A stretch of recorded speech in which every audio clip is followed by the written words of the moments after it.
السلام علیکم ورحمت الله وبرکاته. امید لرم چې ټول به راته روغ او جوړ اوسئ. زه یو ځل بیا له معراج خان ټیکنیکل یوټیوب چینل څخه په ډېر زیات خوندوره ویډیو کې راغلی یم.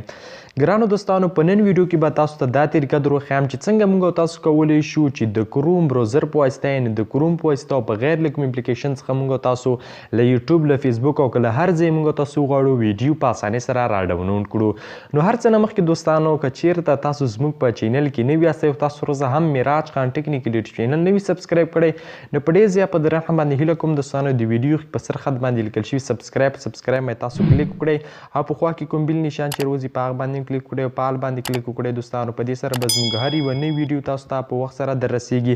او دوستانو دغه ویډیو لازمي لایک کړئ. د ویډیو لایک کول ضروري دي، باید ویډیو تاسو لایک کړئ. او دوستانو دغسې ښایسته ښایسته نور ویډیوګانو لپاره تاسو راشئ زموږ چینل کې نورې هم خوندورې ویډیوګانې وګورئ. نو دوستانو تاسو چې هر څومره زموږ چینل کې وګورئ مختلفې ویډیوګانې شته، د ټکنالوژۍ په اړه ډېرې زیاتې ویډیوګانې شته. نو رادرومو دوستانو، په نن ویډیو کې تاسو ته دغه طریقه ښیم چې څنګه کولی شو د کروم بروزر په واسطه بغیر له کوم اپلیکیشن څخه که له هر ځای موږ ویډیو وغواړو هغه په اسانۍ سره ډاونلوډ کړو. نو کله چې دوستانو تاسو یو ویډیو خوښه شوه، هغه تاسو په فیسبوک کې خوښه شوه، هغه تاسو په یوټیوب کې خوښه شوه، په هر ځای کې خوښه شوه، د هغې ویډیو به یوازې کاپي د هغې ویډیو لینک به تاسو کاپي کړئ. یعنې په د درې ټکو نشانو باندې کلیک وکړئ او دلته به لاین تاسو ته راوځي کاپي لینک، هغه به کاپي کړئ. چې کله هم د دې لینک کاپي کړو له هغې وروسته به تاسو ته کروم بروزر ته به راشي، یعنې یو بروزر ته به راشئ چې هر یو بروزر ته تاسو راځئ او په سرچ کې به تاسو ورته ولیکئ چې ګیټ ویډیو GET او ګیټ ویډیو ټکی ORG به ورته ولیکئ او دا به چې دی ډن کړئ.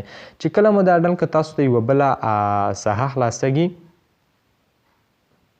ګورئ دوستانو، دغسې ساحه به تاسو ته خلاصه شي. هغه ویډیو چې تاسو غواړئ چې ډاونلوډ کړئ، که په یوټیوب کې ستاسو ویډیو خوښه شوي، که په فیسبوک کې خوښه شوي، که کوم ویبسایټ کې خوښه شوي، که په هر ځای کې ستاسو ویډیو خوښه شوي، د هغې لینک به یوازې واخلئ او دلته به هغه لینک تاسو پیسټ کړئ. چې کله هم لینک پیسټ کړو نو دغه غشي نشان باندې به تاسو کلیک وکړئ. چې کله هم په دې باندې کلیک وکړو دوستانو، ګورئ دوستانو د غشي نشان باندې چې تاسو کلیک وکړئ، ګورئ تاسو ته دغسې راوځي چې MP4 ویډیو او RD ویډیو. تاسو به MP4 ویډیو تیار به دلته سلیکټ وي، تاسو به دا ډاونلوډ کوئ. د دې ډاونلوډ کولو لپاره به دلته تاسو په ډاونلوډ باندې به کلیک وکړئ. چې کله په ډاونلوډ باندې کلیک وکړو نو دوستانو دغه ویډیو ډاونلوډ به چې دی موږ او تاسې سره شروع شي. ګورئ دوستانو دغه ویډیو لومړی دلته پلی کوئ. چې کله دا ویډیو دلته پلی شو، دلته په کونج کې 3 ټکي راوځي. ګورئ دوستانو چې کله دا ویډیو پلی شوه نو دغه کونج کې دغه 3 ټکي نشان دې باندې به تاسو کلیک وکړئ. چې کله په دې باندې کلیک وکړو دلته تاسو ته ډاونلوډ راوځي. په ډاونلوډ باندې به تاسو کلیک وکړئ. چې کله په ډاونلوډ باندې کلیک ګورئ لاین تاسو ته راوځي ډاونلوډ، په ډاونلوډ باندې تاسو کلیک وکړئ.